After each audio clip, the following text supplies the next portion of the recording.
E aí, turma, tudo bem com vocês? Mais um programa aqui do Quem Podcast, todo domingo, 8 da noite, aqui na TVC, e sempre uma personalidade da mídia e do esporte cearense no canal do blog, no YouTube. Por isso eu já peço para você deixar seu joinha, sua curtida, que ajuda demais, fortalece mais o canal do blog. E olha só, hoje, para mim, mais do que especial, porque quando eu trabalhava no Sistema Vesmares, queria tanto trabalhar com ele, fiz um lobby sem tamanho, mas não consegui, porque o homem está em outro patamar, meus amigos, aqui. Então, para mim, um privilégio, uma grande honra estar ao lado e entrevistando Renato Abreu, o polêmico. Muito obrigado, Renato. Eu que agradeço, Kemp. Eu sou um admirador do seu trabalho, você sabe disso. Um baita de um jornalista de credibilidade. E essa é a nossa busca, né? Sempre ter esse respeito profissional que você conquistou, que eu conquistei também. Sem dúvida. Nessa caminhada. E prazerzão estar aqui com você no Quem Podcast. Você está bombando aí nas mídias. Que é isso? Enfim, porque eu sou ainda meio analógico, né? Mas você já, não, mas já é digital. Você ser analógico, mais de 3 mil programas com questão de ordem, é um negócio que você é referência para todos nós, cara. Eu acredito que hoje você seja o jornalista mais longevo da televisão cearense em termos de programa. São 18 anos, Renato. Um negócio assim, fora do comum, né? 18 anos ininterrupto e chegando agora ao 19º ano. É 19 anos da TV Assembleia, da Leste TV, 19 anos do Questão de Ordem, que foi o primeiro programa da grade local que entrou no ar. Depois entrou o Jornal da Assembleia e depois os outros programas documentais e tal. Mas o Questão de Ordem sempre comigo, no comando. Não é isso, rapaz? Foi o primeiro programa, estamos já chegando a perto de 4 mil programas. Caramba. Já entrevistamos grandes personalidades da política, já entrevistamos o presidente Temer, já entrevistei o Paulo Henrique Amorim, já entrevistei o Gilmar Mendes, que era vice-presidente do Supremo Tribunal Federal. Alexandre de Moraes. Já entrevistei Bolsonaro. Jair Bolsonaro, quando era apenas um deputado que andava por aí, juntava multidões e a gente levou ele lá. E depois saiu candidato a presidente, saiu, enfim. Enfim, 3.600 e tarará. Né, sempre no ar aí o Questão de Ordem, eu fico muito feliz em estar no Questão de Ordem, nessa caminhada bonita, sempre com a parceria grandiosa da minha produtora, Helene Medeiros. Helene é um espetáculo. É um espetáculo. Agora, Renato, eu falei do polêmico. Rapaz, mas me explique, por favor, por que o polêmico? O que você fez ou fazia para você? E afinal, quem batizou? Foi o Alan mesmo? Foi o Alan. O Alan é um amigo que eu fiz, o príncipe, Alan Neto, né? Eu trabalhava no jornal O Povo, talvez polêmico, porque eu sempre pegava as matérias mais polêmicas. Né? O Luiz Pedro, meu editor, ele dizia, faça essa matéria aí. E eu sempre gostei de apurar. Eu sempre fui muito profissional, porque eu me orgulho muito, Kempis, em todas as matérias que eu fiz, polêmicas inclusive, assinadas, eu nunca fui processado. Porque tudo que estava ali estava fidedignamente correto aos fatos. Toda declaração que eu publicava foram dadas. Ninguém nunca me negou uma declaração. Não, isso é mentira ou não. Isso é credibilidade. Sem dúvida. Mas eram matérias polêmicas. A história do escândalo das rendas. Né? Inclusive, ganhei prêmios, né? O prêmio ACI, de reportagem, jornal impresso. E o Alan me chamou para o programa dele. E aí eu devo ao Alan, eu já disse isso várias vezes, eu devo ao Alan a popularidade do jornalista Renato Abreu, que era de jornal. Mas o rádio, que popularizou a Adízia Sá, minha grande mestra, que me levou para a M do Povo, que foi minha escola, jornal O Povo, e a rádio M do Povo. E me popularizou, porque o canhão de audiência, que era o superlativo, o programa do Alô, não era ainda o trem-bala, era o superlativo, eu de um lado e o José Gadelha do outro. Era o polêmico e o trator. E esse polêmico, porque o estilo do Alan, né, quer dizer, aquelas navalhadas, e eu gostava, porque eu sempre gostei de rádio, então ficou essa marca, né? E eu agradeço muito aqui ao meu querido Alan Neto, que eu tive também o privilégio de redigir a Confidencial nas férias dele no Jornal Povo. Isso é um privilégio. Nossa, a Confidencial é uma referência no jornalismo esportivo. Né? O Alan, com seu estilo inconfundível, maravilhoso, profissional. E eu fui escolhido para ser o redator da Confidencial nas férias dele. Para mim, isso é uma honra. O polêmico. Depois eu escrevi uma coluna no Jornal Estado, que era a coluna do polêmico. Aproveitei o morte. Lembro. Mas o polêmico foi batizado pelo Alan Neto, o querido Alan, que me abriu essa janela de oportunidades no programa dele de rádio, que era líder absoluto de audiência. Você falou aí do Jornal O Povo e tal. vamos lá para o início mesmo. Como foi essa ideia de querer ser jornalista? E ainda mais no esporte, né? Por quê? Hoje a gente vai falar, chegar até onde você chegou hoje na política, principalmente no jornalismo político. Mas por que esse esporte? O que é que fez você ir para esse lugar aí? Eu acho que o esporte caiu na minha. Eu gostava de futebol. Ali, nasci e me criei na Gentilândia, olhando para o presidente Vargas. A gente saía do colégio e assistia a Hora do Pobre. Que à noite é a Hora do Pobre. Pouco depois de começar o segundo tempo, com 10 minutos, abriu os portões já, chamada Hora do Pobre. A gente ia assistir jogo lá, Ferroviário, Ceará, Fortaleza, América. A gente queria ir para o estádio, a gente saía do colégio e ia para a Hora do Pobre. Eu sempre gostei de futebol. Papai me deu um radinho de pilha, eu ia para o estádio ouvindo Cid Carvalho, ouvindo Júlio Salles, Gomes Farias, Celso Martinelli, Paulinho Rocha. Então, o rádio, eu sempre adorei o rádio. Eu comecei pelo jornal, mas eu sempre adorei o rádio. Tanto que um pouco tempo depois a Disney me convidou, eu vou para M do Povo, foi minha grande escola. Mas o esporte, porque eu entrei no Jornal O Povo como estagiário, eu era estudante de comunicação e queria trabalhar, tinha um filho, precisava trabalhar, abandonei o emprego federal, a CBTU, e eu queria ser jornalista. Fiz o vestibular para comunicação social, na UFC, e passei, foi o mesmo vestibular que passou, inclusive o Lira Neto, eram colegas de sala, eram os vovôs. Eu olhava para o Lira e digo, Lira, nós somos os vovôs. É uma meninada danada, só eu e ele, já com mais de 30. A gente já tinha uma história, ele na letras, eu na pedagogia. Enfim, aí, com 4 semestres, eu quis trabalhar, procurei o Jornal O Povo, consegui uma entrevista com o Zé Raimundo Costa, que me fez um teste, ele disse, escreva uma matéria aí. Eu botei a lauda. Mas sobre o quê? Ele invente. Tá certo. Sobre qualquer assunto, qualquer assunto. Aí eu inventei uma matéria sobre cidade, um acidente na cidade de Fortaleza. Blá, blá, blá, blá, blá. Rapidamente entreguei a ele, ele olhou e disse, já, vai você é bom. Olhou e disse, perfeito a sua matéria. Aí eu fui para casa, alguns dias depois eu recebi uma ligação da secretária dele, se apresente na redação do Jornal O Povo, procura Luiz Pedro, que era todo esportes. Grande Luiz Pedro. Pronto, então eu entrei na redação pela editoria de esporte, comecei como um estagiário e pouco tempo depois fui contratado pelo Jornal O Povo e fiquei uma história bonita no Jornal O Povo, fazendo esporte, mas também transitando. Eu escrevi a Vertical, muitas vezes. A do Eliomar Lima? Não, peraí. Então conte aí como é. A do Eliomar de Lima. Nas colunas, talvez, de porque maior o Eliomar prestígio. estava com férias atrasadas, que tinha que entrar de férias e precisava de alguém. E ele chegou para a chefia da redação e disse, rapaz, o Renato entende política mais que eu. E como? Ele do esporte? Sim, mas ele só sabe esporte. Você pensa que ele só sabe de esporte? Botem ele. Aí me chamaram, eu digo, mas eu vou fazer só confidencial? Não, você faz confidencial, mas vai para o esporte à tarde.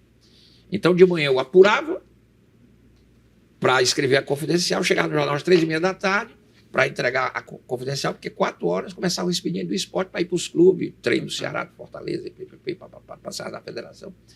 Mas deixava a confidencial pronta. E foi legal, porque eu aprendi... A vertical. A vertical, confidencial, a vertical. Eu aprendi a escrever concisão, né? Bem ao estilo do Rogaciano Leite. Aquele tablezinho. Então, porque a vertical era ferina, né? E eu me lembrava muito como é que você faz isso. Como eu fui muito leitor de jornal, da coluna dos Osmos no JB, sempre gostei. Então, drops. Eu sempre gostei de drops. Que é a informação concisa, com aquela pitadazinha, que era bem o estilo do Eliomar. E deu certo, eu fiquei muito tempo escrevendo. Você ia no aeroporto? Não, né? Ia. Também? Às vezes de manhã, eu recebia dicas de, olha, vá de manhã porque vai desembarcar fulano tal, tem uma manancial de informação aí. Aí eu ia de manhã no aeroporto, pegava... Lá estava o Zé Maria Mello. E os jornalistas sempre foram muito companheiros também, né? Procurava lá a área de imprensa e compartilhava informações, nunca teve essa coisa de esconder informação. A não ser quando o cara tinha uma exclusiva, tudo bem, aí faz parte. Você tem um furo, aí tudo bem. E aí eu era desse jeito. E aí o Eliomar voltou. E aí, como eles gostaram do meu trabalho, sempre me chamavam para fazer a confidencial. Quando o Eliomar estava de férias, tal. Aí, da confidencial, eu passei da vertical para a confidencial do Alan, e aí era sobre esporte. Embora eu fazia sempre um comentário bem polêmico na abertura. Né?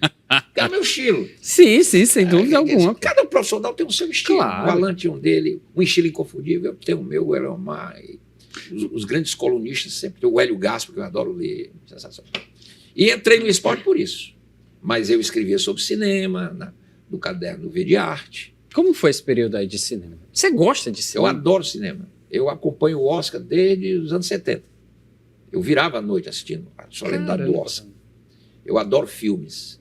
Eu tenho mais de 600 filmes em DVD em casa. Tem os clássicos, eu adoro. Eu sempre, como fui a cinema, eu ia a cinema.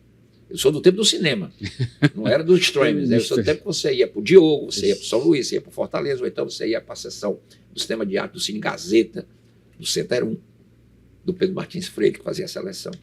E eu sempre gostei de assistir filme e, no final, olhar o que é a ficha técnica. Eu queria saber quem era o diretor, não sei o quê. Então, eu sempre me liguei nisso. As pessoas nem querem saber. Quando acende a luz, todo mundo se levanta e vai embora. Eu ficava para ver. Eu sempre gostei dessas minúcias.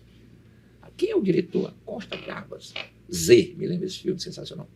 E aí eu fui desenvolvendo uma memória muito boa para o cinema. E aí eu escrevi, o Ricardo Jorge disse, rapaz, você gosta muito de cinema, conversando com o Ricardo. Escreva para mim aí. Você quer escrever sobre o quê? Eu digo, sobre o quê? Eu digo, não, escreva.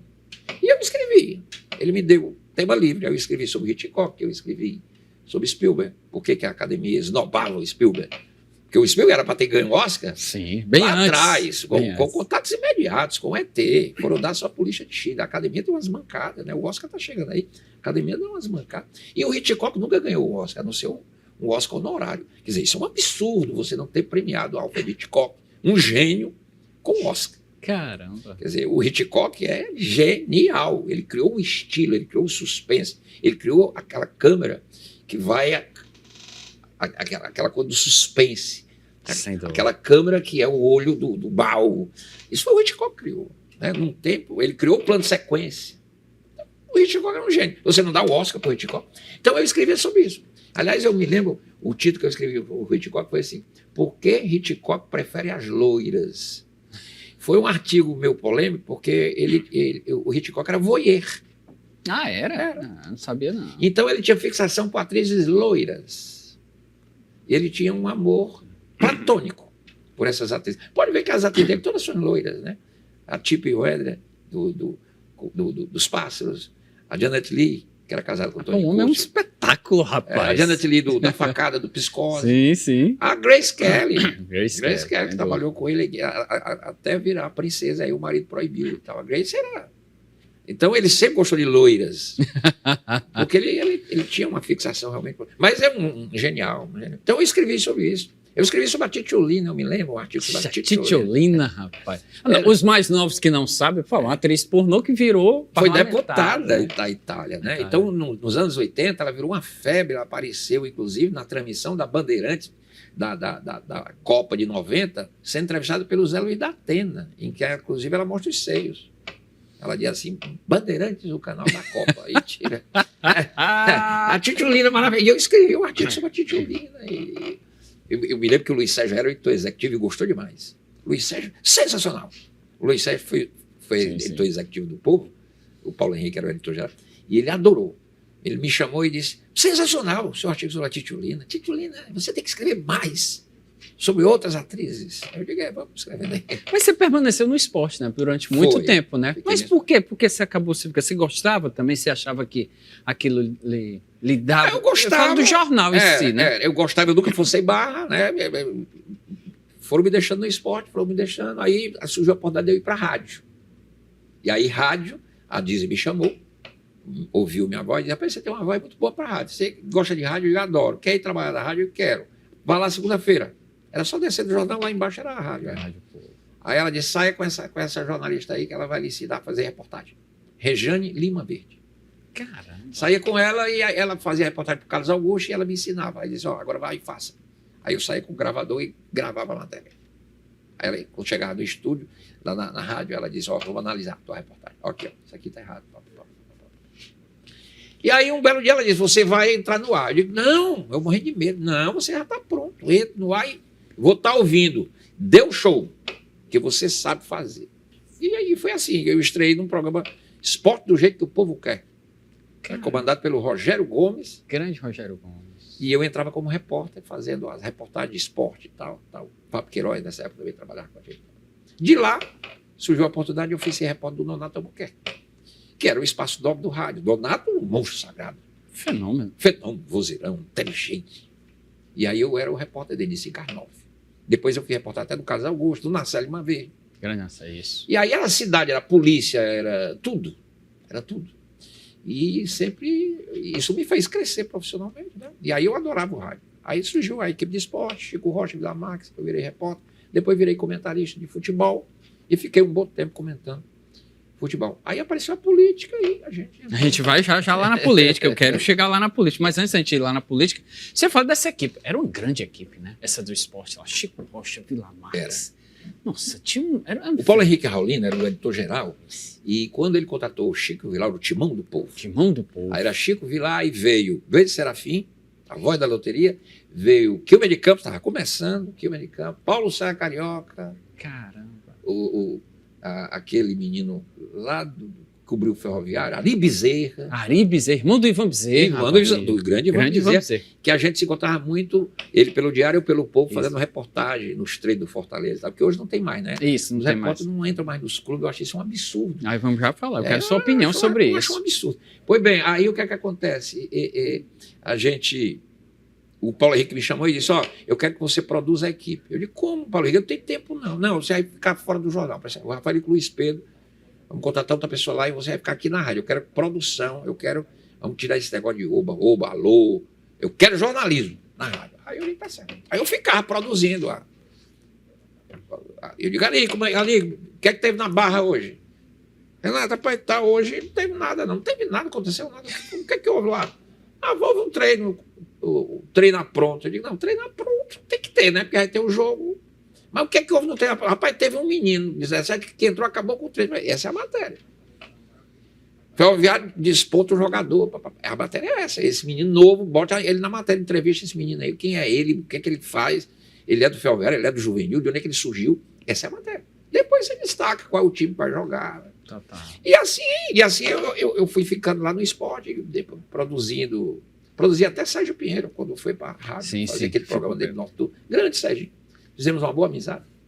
Enfim, e aí a gente ficou nessa caminhada do esporte, eu sempre comentando, e era o polêmico, né? Isso. E agora o comentário do polêmico. Aí quando é que você vai pro Alan? Você chega lá no Alan? Você vai, você dá um... Porque, como você disse... Depois desse período com a equipe do Chico do Vilar, que o Alan me chamou. Polêmico, você quer ir? Ele disse, polêmico? Eu vou ser o polêmico. Você vai ser o polêmico do superlativo. Aí começamos. Até eu pensei que era até uma brincadeira do Alan. E aí era eu do lado e o Gadelha do outro. O Gadelha é o trator, né? E aí o Alan falava umas coisas. O Alan é genial, né? Ele disse, fala polêmico, aquele estilo dele. E ele fala difícil, aí o trator dizia, você vai falar difícil é com o polêmico. O meu negócio aqui é outro, não sei o quê. E pegou, deu química. Era polêmico, sim, uma linguagem mais trabalhada, e o trator, que era o popularzão, né? Total. Então, show. E o Alan fazendo o jornalismo esportivo como ele fazia, sensacional, né? Eu me lembro das grandes bombas, os grandes furos. Nunca vi um homem ter tanta fonte de informação. Ele dava na frente de todo mundo as contratações. O Gata Mansa ligado da CBF dando as bombas. Isso, por favor. E manda o Renan. Isso, Gata Mansa, para os mais novos, era um assessor de imprensa da CBF. Do Ricardo Teixeira. Isso, do Ricardo Teixeira. Era um homem forte, né, da imprensa, que é irmão do Renanzinho, Renan presidente Vieira, Tetra, presidente do Fortaleza. E meu amigo, ficou meu amigo, o Gata, né? Inclusive, quando a seleção veio jogar aqui, antes de ir para a Copa, inaugurando o novo Castelão, depois daquela reforma que o Tasso fez, que o Castelão ia cair, foi interditado, por isso que o jogo 2000 foi em Sobral, não foi do Castelão. Boa. Aí a seleção veio jogar aqui e o Ricardo ficou hospedado no Marina. E o Gata me ligou, quer uma exclusiva ou não quer? Eu digo, só se for exclusiva. Para sair no outro concorrente não me interessa. É exclusiva. Porra, eu acho que eu não vou te dar uma exclusiva. Pois vá lá, e o Ricardo vai estar lá, eu vou estar com ele, aí, no restaurante, tal. Aí eu fui lá no Marina, o segurança já estava informado. Eu sou o jornalista Renato Abreu. Tem uma entrevista com o doutor Ricardo Teixeira. Pois não. Aí quando eu entrei, estava lá o Ricardo do lado. homem finíssimo, me atendeu muito bem o Ricardo. E o Gata. E quando eu chego, eu disse, presidente, eu sou o jornalista, jornalista, aí o Gata disse assim, presidente, esse aqui é o Juca Kfouri do Ceará. Aí eu disse, acabou com a entrevista. O Ricardo, as boas com o Juca Kfouri, aquelas denúncias e tal. E eu disse, não, presidente, é brincadeira. Ele disse, não, não se preocupe, não, eu conheço o Gato, mas sente aí, sente aí. Aí conversa vai, ele disse, você quer falar sobre o quê? Eu digo, o que é que o senhor quer falar? Pergunte se você quiser. E eu perguntei tudo. E ele respondeu. E foi manchete do Jornal Povo, no outro dia, um furo de reportagem. O Povo, exclusivo, com o presidente da CBF, Cássio Teixeira. Caramba, Renato, espetáculo. E aí eu cheguei na redação e digo, Luiz Pedro, bota meu nomezinho aí, né? Nessa matéria, né? Uma exclusiva dessa, você tem que assinar a matéria. Pô, sei do. Pô, Renato, você viveu muito, você conheceu muito do esporte, do futebol cearense. Como é que você vê hoje em dia? Você pegou as vacas magras, né, meu amigo? Pô, e hoje em dia, o que é que tá a gente vê aí? Eu peguei o Fortaleza fazendo vaquinha em cima de uma rede ali no PV. O negócio jogava dinheiro numa rede. Depois juntava a rede. Os clubes viviam de renda. Não tinha a organização que tem hoje. Também não tinha esse dinheiro que tem hoje. Né? Hoje o futebol é milionário. E uma Copa do Brasil dessa, por exemplo, o Ferroviário vai jogar com o Maracanã, vai receber 830 mil. O Ceará, que jogou agora na primeira etapa, 1.500 e tarará. O Fortaleza que está lá para a terceira lá para 1.800 e tarará. O campeão vai ganhar mais de 100 milhões. O Flamengo ganhou ano passado quase 90 milhões. Então, é outra realidade. Aí tem o sócio-torcedor, tem a organização, tá? Mas tem uma coisa que me incomoda, continua sem transparência. Isso. Naquela época não tinha e hoje não tem. Cadê a transparência? Cadê os balanços? As SAFs tomam conta dos clubes, é dinheiro, milhão para cá, milhão para cá. Sim, mas cadê o balanço? Eu nunca vi um balanço da SAF do Fortaleza. Não estou aqui acusando ninguém, estou só dizendo que o futebol tem que ter mais transparência. Não tem transparência hoje, Kempis. Eu não daria para ser repórter esportivo hoje. Porque, primeiro, você não entra no clube. Isso. Segundo, você recebe o jogador, só a sonora dele, do jeito que eles querem. Eles editam a sonora e mandam para o repórter para você botar no rádio. Você não pega, a não ser numa coletiva. E hoje é só com o treinador. Só com o treinador. Quer dizer, você não consegue. Você não pode me entrevistar ali no campo. Eu sou de uma época em que o repórter estava no vestiário. Eu me lembro do Océlio Pereira no vestiário, lá da equipe da AM do Povo. E o comentarista ficava ouvindo para depois fazer um comentário. Mas hoje não tem mais nada disso. A televisão que paga tem direito ali a 2, 3 jogadores e o rádio vai na toada, no tubão. Né? Então, eu acho que... E transparência não tem, eu acho que não há transparência nenhuma. Eles divulgam um balanço, mas é um balanço só... Olha como é o balanço. Fortaleza e Ceará receberam 2 milhões de patrocínio. Pronto. Como é isso aqui? Da onde? Quais foram os patrocínios? Como foi? Foi depositado quando? É mensal? É quinzenal? É anual? Quem é que depositou o dinheiro? Foi a empresa A, empresa B, empresa C? Cadê? Eu quero saber. Esse é um balanço. O problema dessas confusões todas é porque enquanto está dando certo, beleza. Quando não dá certo, aí começam a aparecer. Você lembra que o Ceará caiu para a Série B, começou a aparecer? Nossa. Mumunhas. O Fortaleza vai ser a mesma coisa. No dia que essa caminhada aí tropeçar, vai ter gente reclamando. Epa, cadê não sei o quê, não sei o quê. Mas, infelizmente, o futebol brasileiro hoje é um negócio... Não é só brasileiro, não, o mundo todo, né? É dinheiro demais. Muito. Você vê esse Vinícius Júnior vai para o time da Arábia, é muito dinheiro. O Neymar, que eu acho que o Neymar foi o único cara que conseguiu enganar um árabe, né? Porque árabe é bicho sabido, né? O Neymar recebeu mais de 1 bilhão e só jogou 7 partidas. Loucura, né? Não, loucura. Onde 1 bilhão? Quer dizer, o Vinícius Júnior já está para abandonar o Real Madrid, que é o maior time do mundo, para ficar trilhardário. É uma loucura isso, não tem limite, é um negócio maluco, né? E essas bets vieram com um estilo, com um jeito para... Pois é, e ninguém sabe até que ponto isso... Já tem até uma CPI apurando aí o desvio de jogador. O Paquetá está todo enrolado, pode ser até banido do futebol lá inglês, isso vai se refletir na seleção brasileira, enfim. Ninguém sabe até que ponto um cartão amarelo é mais que um cartão amarelo, ou se é um esquema... O que eu acho um absurdo se apostar quantos cartões amarelos vai ter no jogo. É loucura isso, também acho. Apostar quem vai ganhar, ok, tá tudo bem. Não, aposto fulano, empate. Mas um cartão amarelo, se sai um cartão amarelo nos primeiros 10 minutos do jogo. Só pode dar nisso, né? Infelizmente. Nessas confusões. Você falou em seleção brasileira. Você acompanha a seleção brasileira?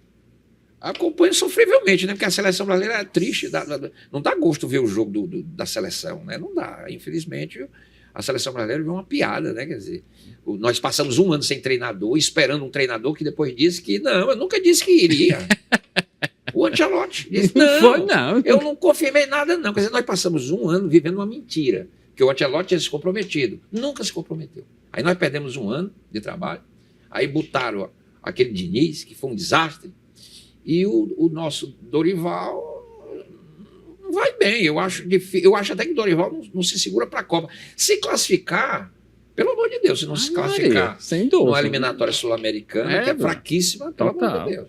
Mas eu acho que eu não apostaria minhas fichas no Dorival na Copa do Mundo, não. Também não. Eu não aposto, não. Por sinal, você apelidou Dorival quando teve por aqui, né? E marcou, né? Que época naquele tempo. Por que você botou? Como era? Rolando Lero. No auge da escolinha do professor Raimundo, tinha aquele personagem, né? Sim. Do Rogério Cardoso, né? Rolando Lero. Aí ele diz, amado mestre. Porque o Dorival, ele treinou aqui o Ceará, no Fortaleza, ele era o Rolando Lero. Porque é aquele treinador que dá uma coletiva sobre um jogo que só ele viu. E eu comentava na Rádio Cidade, na equipe do Carlos Silva. O Carlos Fred narrava, eu. E eu dizia, olha, esse treinador do Fortaleza é um Rolando Lero, porque o jogo que ele está dizendo aí não aconteceu, não. O jogo foi assim, porque eu vi o jogo. Porque tem treinador que faz isso. Nossa, demais. Aquele do Ceará, o Gordiola, o Guto Ferreira. O Guto Ferreira também, ele só vê o jogo que ele quer. Aí, o do Palmeiras, às vezes, também... Ele viaja na maionese, quer dizer, o jogo foi isso não, o outro time também joga, admita que o time foi melhor, parabenize Perfeito, o trabalho do outro, não é? Mas não, então eu coloquei, olha, esse treinador tá lembrando muito o Rolando Lero, aí pegou. Pegou demais, viu? Pegou eu tinha umas frases de efeito nos meus comentários e pegou, essa do Rolando Lero pegou. Foi demais. Pô, Renato, chegando lá na política, eu queria que você me desse, obviamente, você mostrou isso, cinema, você fez a vertical do Eliomar, mas como é que você vai, como é que você rompe de uma forma de ir para o esporte e hoje você é uma referência no jornalismo político? Porque quando eu saí do Jornal Povo, né, eu saí do Jornal Povo, saí da Rádio Povo, aí eu dei aquela imersão e eu fui... Hoje como é que se diz? Ano sabático. Aí eu fui... primeiro eu fui trabalhar com o Sunzonsat, Manuel Gugel me chamou e me deu uma boa oportunidade, porque eu produzia o noticiário para 84 emissoras em rede e eu falava para 84 emissoras em rede ao vivo pela manhã e deixava boletins gravados para a tarde e para a noite. E aí era política, era economia, era esporte nacional. E aí eu fui começando porque eu sempre gostei de política. Na faculdade, no tempo da UES, Pedagogia, nós fizemos um movimento de redemocratização da universidade, junto com grandes professores. Posso até citar o professor Alto Filho, maravilhoso, o professor Antônio Mourão Cavalcante. Nós fizemos um processo que culminou com a democratização e elegemos o Cláudio Regis para ser o reitor. E o Gonzaga Mota nomeou. Então, eu fazia política estudantil, né?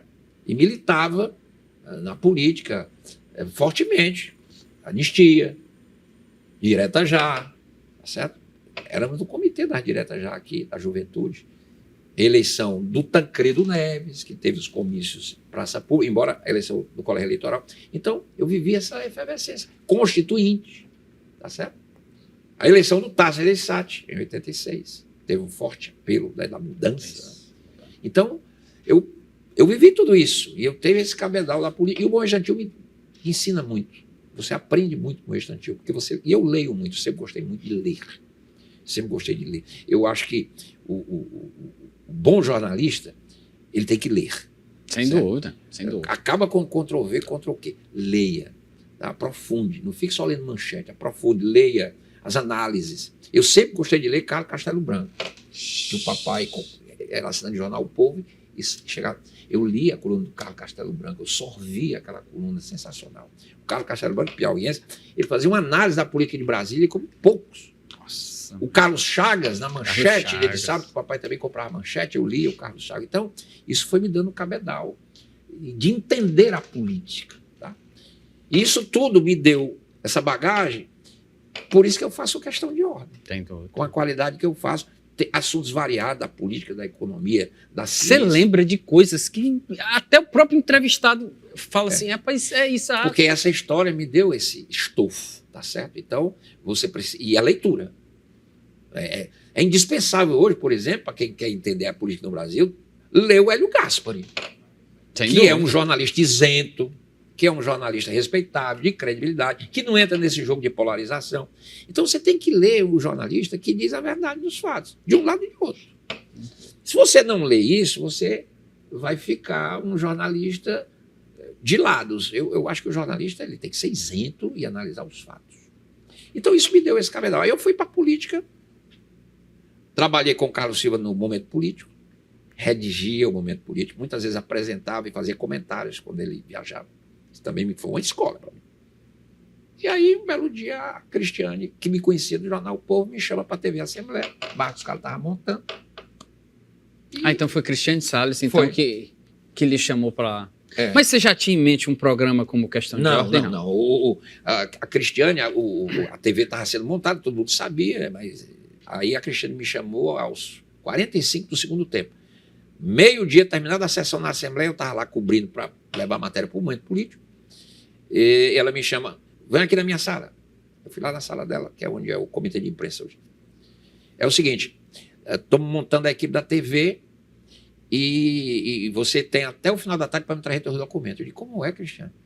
É porque eu não me lembrei. Eu digo, Cristiane, pelo amor de Deus, aos 45 segundos, vá atrás do documento e traga até as 5 da tarde, senão você não entra. Porque o presidente quer baixar as nomeações e montar a equipe, quer conversar com vocês. Bom, corri, assim foi feito. Cheguei com o documento. Isso era na sexta-feira. Na segunda-feira teve uma reunião com o Marcos Carlos, presidente da Assembleia, falando. E a gente começou. E aí ela me chamou, olha, o presidente quer falar contigo. Eu digo, mal entrei, você é demitido, o que é que eu fiz?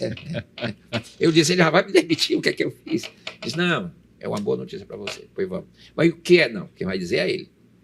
Entrei no gabinete, ele estava lá, o Marcos, me ofereceu um suco, aí disse, bichão, gente boa, 2 coisas, tira essa barbicha aí, eu tinha um calvanhaque. Isso, um calvanhaque. Tira isso aí. Mas, presidente, tire, porque você vai ser apresentador do principal programa de entrevista da minha televisão e eu não quero cabo de barbicha. Não. O programa é seu. Que programa é esse? Cristiane, Renato, o programa é o Questão de Ordem. Eu já fiz a avaliação aqui com o presidente e é você que vai fazer. Aí ele disse, você é do esporte? Eu até perguntei a ela, ele disse, mas ele conhece política com poucos. Ele trabalhou no esporte, mas eu conheço o Renato da redação do Jornal Povo, então ele conhece política. E ele tem conhecimento geral, que é importante para esse programa. O homem é ele. Aí pronto. O programa é seu. Bola para frente. E aí começou. E o Questão de Ordem entrou no ar. Foi o primeiro programa da TV. Tá até hoje aí. Vamos fazer 19 anos no ar. Rapaz, então Marcos Carlos foi um visionário, hein? Foi. A Cristiane ajudou. Também, obviamente, claro. Cristiane, mas eu gostei da barbicha para tirar. Tira a barbicha aí, que eu não quero mais. Mas aí a Cristiane disse, não. Aí depois me conheceram, não, o profissional tem que ser como você. Primeiro, você sabe falar, você é do rádio, você tem um improviso que o rádio lhe deu, e você transita em vários assuntos. E eu quero isso. Eu não quero um programa só para entrevistar deputado. Aí ele vai entrevistar os deputados. Claro. Mas não é só isso. Mas vamos falar de política, vamos falar de ciência, vamos falar de uma descoberta da universidade, vamos falar de pesquisa, vamos falar de tudo, de arte, e a gente faz. E você... Eu vejo o único com essa capacidade, porque eu via que você escrevia sobre cinema, Jornal Povo, você escrevia a coluna do Eliomar, você escrevia de política, você entende política, você faz análise política. Você não é só esporte. Na verdade, eu nunca fui só esporte. Mas, Renato, como é que sobrevive? A gente sabe que esse meio político, quando muda um governante, quando muda um presidente, quando muda uma gestão, geralmente, um abraço, agora aqui eu vou outro. Como é que você consegue permanecer tanto tempo? Tente me diga. E são pessoas completamente distintas, tá bom? Marcos Carlos de um lado, depois vem... Você teve Evandro, você teve Zezinho, você teve Cid. Foi Marcos Carlos, Domingos Filho. Que implantou a rádio. Verdade. O Marcos deixou os equipamentos comprados, ele implantou a rádio. O Marcos implantou a TV. Depois veio Roberto Cláudio, Zezinho Albuquerque. Sarto. Sarto, verdade. Evandro e agora o presidente Romeu Adigueri. Eu acho, sabe qual é o segredo, o Kempis? Não é só meu, não. tantas outras pessoas. Tem uma equipe lá que está desde o início da TV Assembleia. É mesmo? Sabe qual é o segredo? É ser técnico, ser profissional e trabalhar. Claro. Fazer o seu trabalho. Uhum. Tá? Fazer o seu trabalho jornalístico, que eu acho que essa é a grande questão. E aí você passa, independente do presidente, o presidente Romeu está aí, tem as prioridades dele, tá entendendo? Todo presidente tem o seu estilo, Total. tá entendendo? Mas quem é técnico não veste camisa partidária, não é de partido, o jornalista, ele, né? Então, eu acho que esse é o segredo, não é só meu, é de tantos que continuam lá na TV, na rádio, Assembleia, tá entendendo? Que agora assumiu a direção um menino que eu gosto muito, o Lúcio Filho. Eu conheci lá na Rádio Cidade. Isso. O Lúcio narra até futebol, sabe? Exatamente. Eu conheci o Lúcio narrando futebol, comentando com ele. Exatamente. Flávio Moreira era o coordenador. Tu se lembra do Flávio Moreira? Sim. Pois é. O Verbert Lemos, que saiu daqui, está lá na nossa televisão, é um amor de pessoa. Sem dúvida. Sensacional. Então, quer dizer, é legal isso, essas renovações também, tá certo? E as pessoas chegam querendo trabalho. Então, eu acho que esse é o segredo, é trabalhar. Você é o cara que, onde você entrar, dá certo. Pela sua competência. Mas dessas entrevistas, eu estava lembrando aqui, você entrevistou José Disseu. José Disseu, né? José Disseu ele tinha acabado de renunciar ao mandato. Isso. E tinha aquela denúncia. Estava no auge ali, Renato. Mensalão, exatamente. Eu entrevistei o Zé Disseu. Questão de ordem, ele tem uma marca. Isso. O Alexandre Moraes, quando era secretário de Segurança Pública do governo de São Paulo, eu entrevistei o Bernardo Cabral, o relator da Constituinte, porque eu fiz um especial 30 anos. Você fez o especial. Aí eu só não entrevistei o Ulisses, porque ele já tinha ido para o outro lado. Mas o Mauro Benevides foi vice-presidente, o nosso Mauro, o grande Mauro. O Bernardo Cabral, o relator, eu gravei com ele lá na TV Aleste do Rio, fui para o Rio de Janeiro, lá na Praça Tiradentes, e o Alexandre Moraes nos estúdios da TV Alesp, lá em São Paulo. O Alexandre Moraes, porque era um dos maiores constitucionalistas do Brasil, o livro dele é o livro mais pesquisado nas faculdades de Direito, né? E depois o Michel Temer o indicou e ele hoje é ministro do Supremo Tribunal. Então, o questão de ordem tem essas marcas, né? Temer, não é você entrevistou o Temer, rapaz. Os programas marcantes, eu sempre trabalhei. Quando questão de ordem fez 500 programas, o Cid foi o meu convidado. Governador. Como governador. Como governador do Estado. Já entrevistei o Ciro, né? Já entrevistei. Aí o Temer foi o programa 3000, foi o Temer. Foi inclusive por videoconferência. Né? Eu conversei com ele e perguntei, presidente, podemos falar, o senhor pode ficar à vontade, que assunto o senhor não deseja falar? Jornalista, pergunte o que você quiser. É interessante. Quer dizer, um cara é ex-presidente da República, pergunte o que você quiser, jornalista. E eu sempre faço minhas entrevistas, respeitando o entrevistado. Eu não constranjo o entrevistado. Era isso que eu ia lhe perguntar sobre como é que você consegue lidar. Porque, além de tudo, há uma vaidade imensa dessas você pessoas. Você percebe. Claro.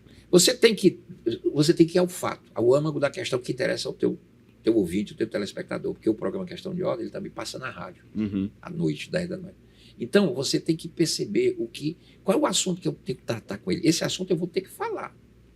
Porque o meu telespectador diz, mas você não perguntou sobre isso, por quê? Exatamente. Você tem que perguntar. Agora, se o convidado, você perguntou uma vez, se o convidado escamoteia, é porque você percebe que ele não quer falar. Então, eu não imprenso entrevistado, eu faço a pergunta. Ele responde do jeito que ele quiser e o ouvinte vai tirar as conclusões. É assim que se faz. Mas eu não imprenso o entrevistado. Não, porque eu aprendi com Agostinho Gossel, meu professor lá. Grande professor Agostinho. Professor de técnica de reportagem. Ele diz, nunca constranja o entrevistado. Isso. Se prepare para uma entrevista. Entenda quem é seu entrevistado. Leia sobre ele. Os fatos que estão relacionados a ele. E assim eu faço. E toda entrevista para mim é como se fosse a primeira. Porque você diz, 3 mil, tu deve estar cansado. Não, toda vez que eu entro no estúdio do Questão de Ordem, é como se fosse a minha primeira entrevista. Eu faço esse programa com alegria, com prazer e com dever profissional. Muito sério. Acho que por isso permanece há tanto tempo, né? E, Renato, desses que você entrevistou, teve algum que realmente deixou assim, pô, cara, essa foi a que eu posso Tem uma entrevista que eu fiz, que é interessantíssima, porque eu entrevistei o embaixador da Palestina no Brasil. O presidente Lula, no segundo governo dele, finalzinho do segundo governo, o Brasil foi o primeiro país a abrir uma embaixada da Palestina. O Estado da Palestina foi reconhecido, Sim. tem o Estado de Israel e o Estado da Palestina. Essa confusão que vem desde a Bíblia, né? Isso. Pois bem, e o embaixador esteve aqui no Ceará e a Eleni, que é a minha produtora, muito bem relacionada, dizendo, Renato, recebemos um contato aqui, você interessa conversar com o embaixador da Palestina? Eu digo, na hora, chama o embaixador. E marcou-se a entrevista, foi até à tarde, eu só gravo de manhã, mas não, mas o embaixador já tinha a prestação. Eu sei que esse embaixador chegou e desceram não sei quantos homens armados, segurança do embaixador. E a polícia me chamou e disse, Renato, quer? Eu disse, não, é o embaixador da Palestina e ele tem a questão da segurança dele, eu não posso interferir, não. Mas esse povo vai entrar armado, eu digo, o que é que eu faço? Aí porque lá tem a guarda da PM, na Assembleia, aí você vai. Então eles entraram, mas eram armados aqui, né? Ficaram em posições estratégicas. Quando o embaixador entrou no estúdio, ficou um dentro do estúdio, ficou um do lado de fora. O negócio lá não tem um ataque, sei lá, que aqueles. Enfim, a segurança do homem. E eu fiz uma entrevista tranquila. Eu digo, embaixador, vamos começar a entrevista. Pá. Eu comecei a perguntar e o embaixador respondendo, falando um português muito, muito audível, entendível. Eu me lembro de uma pergunta que eu fiz a ele, embaixador, me diga uma coisa. Israel acaba de declarar que vai reconhecer o Estado da Palestina. A Palestina reconhece também Israel para a gente acabar, pelo menos, ter uma paz naquela região, finalmente. Aí ele declarou, ele disse, a Palestina não aceita Israel. Nós não aceitamos o Estado de Israel. Caramba! Eu digo, mas e aí? Ele disse, não, nós não aceitamos. Israel tem que sair dali. Ele disse, aí fica difícil, né? Porque eles não coabitam, né? De um lado do outro tem muito radicalismo. E aí é dos dois lados, não é só de um lado, não. Dos dois lados, vamos ser justos. Claro. É dos dois lados. Então essa foi uma entrevista que ficou essa marca. Ela tem uma grande repercussão. E uma outra entrevista que é campeã de visualizações é com um padre exorcista, que foi auxiliar do padre Amorf. O padre Amorf era o exorcista do Papa. Que tem aquele filme com o Russell Crowe, que é o padre Amorf. O padre Amorf. Ah, é? É a história do padre Amorf. Ele era o exorcista do Papa. Jesus amado. E esse cardeal, fez essa entrevista com o cara? Não com o padre. Não, eu sei, mas Gabriele, com o padre. Não, claro. Esse padre passou 30 anos auxiliando o padre Amorf em exorcismo. Inclusive no exorcismo que se baseia o filme Exorcista, que o William Peter Blake escreveu o filme e foi feito aquele filme da menina que levita. Tá. E ele disse, levita. Só não faz virar a cabeça até 60 graus, porque ela é coisa de cinema, né? Nem aquele negócio da abacatada, né? Isso aí não deu. É o cinema, exagera, né? Mas que levita, que tem uma força descomunal, ele disse tudo isso. Esse programa foi um sucesso. Padre Lara, ele veio a um evento aqui do Instituto Reset, e a Eleni trouxe o padre, traga o padre, ele veio todo de batina, ele anda de batina, padre tradicional. Caramba, que massa. E ele falou coisas sensacionais. Essas entrevistas todas que eu faço, está tudo no YouTube. No YouTube da Assembleia. Você pode procurar bem no Google, você pode dizer assim, Renato Abreu, padre Lara. A entrevista está lá. E você vai ver, ele foi o padre assistente do padre Gabriele Amorf. E a entrevista era sobre o exorcismo. O que é o exorcismo? Como é que é isso? Como vocês se preparam para enfrentar? É o demônio? Como é que é isso? E foi entrevista. Espetáculo. Quer dizer, você vê que o Questão de Ódio fala de tudo, até do padre exorcista. Mas é fato, ele é um padre exorcista. Né? Eu quero falar do programa do Frank Sinatra. Queria muito que você falasse sobre isso. Pô, é uma alegria minha fazer o Sinatra.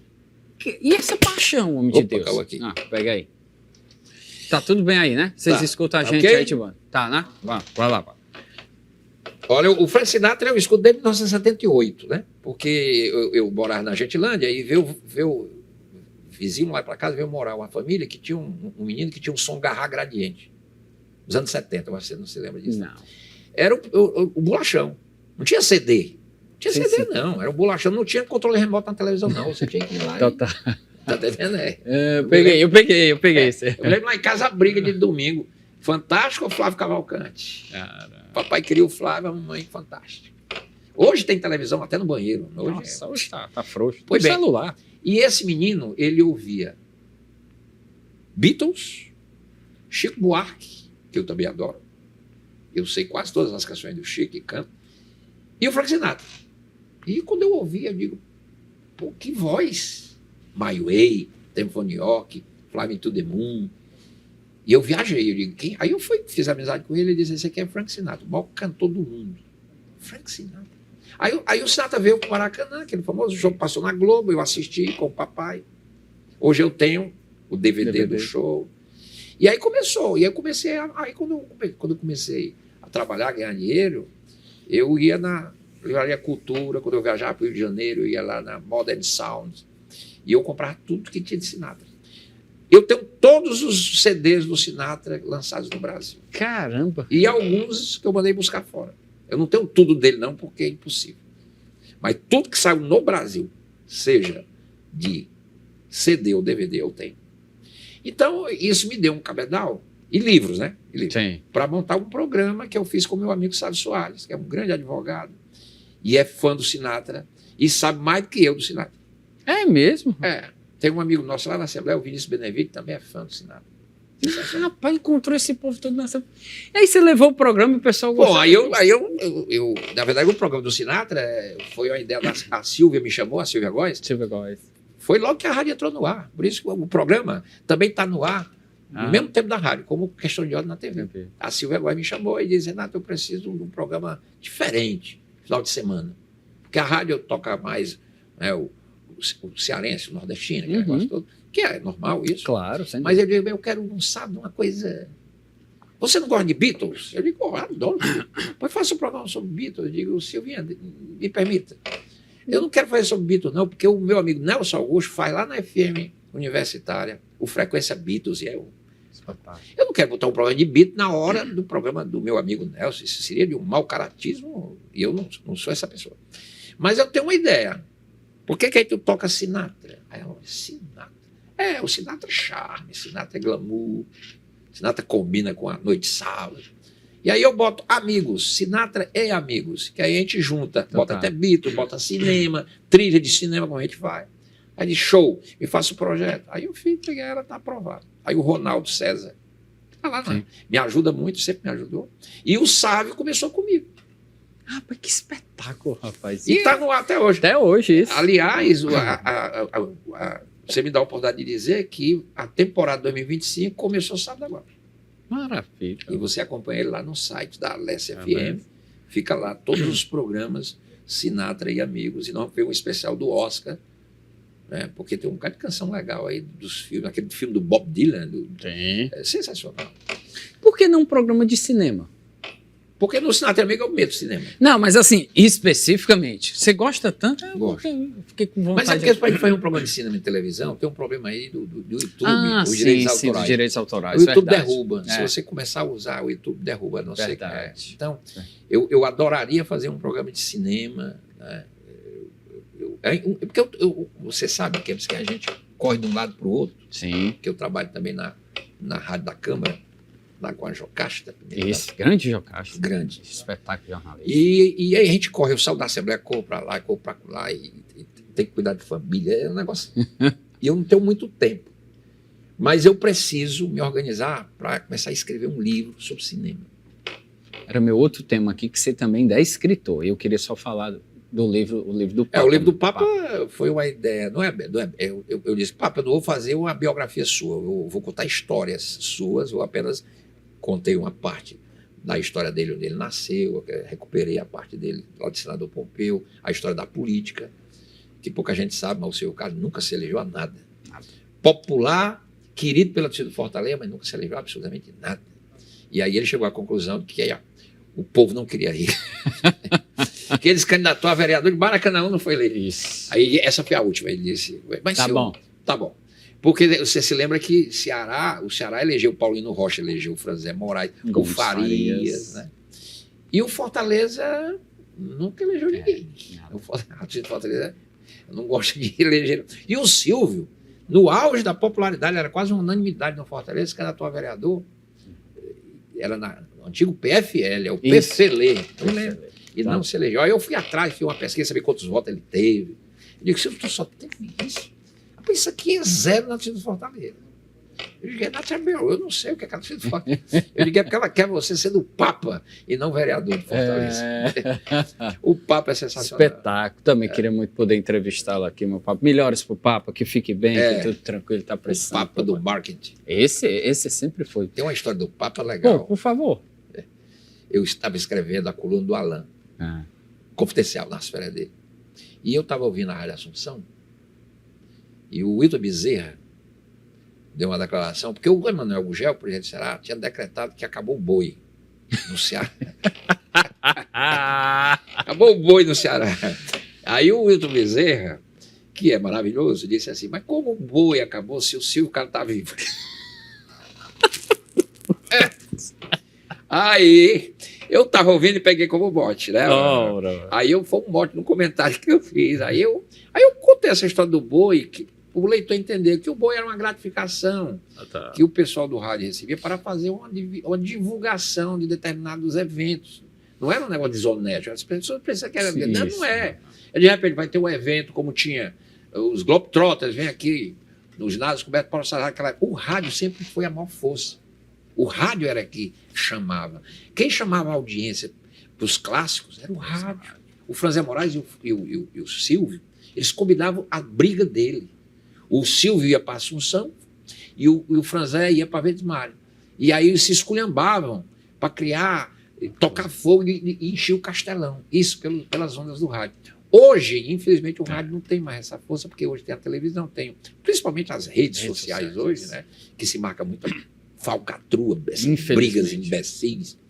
Mas, quer dizer, o Silvio e o Franzé, dois artífices do marketing. O homem do baú, que era o Franzé no Ceará, e o Papa do marketing, o grande Papa Silvio Carlos. Mas realmente o boi não podia ter acabado com o Silvio em plena atividade.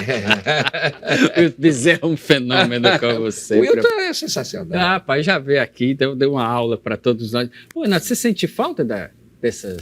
Não hoje do dia a dia, como você, hoje não tem como vai ser repórter, mas dessas histórias, dessas coisas para você do rádio, o esporte ainda tem isso, o futebol ainda tem algumas coisas boas. Eu hoje, Kemp, se eu disser que eu não vou mais a estádio, você diz, pô, você não vai mais a estádio, eu não vou a estádio, eu perdi o elan com o estádio, porque quando eu vejo a confusão para entrar e sair do Castelão, quando eu vejo a briga, a confusão, Ceará e Fortaleza, eu não vou mais. Eu ia muito porque eu ia trabalhar, no Jornal Povo, na Rádio Povo, etc.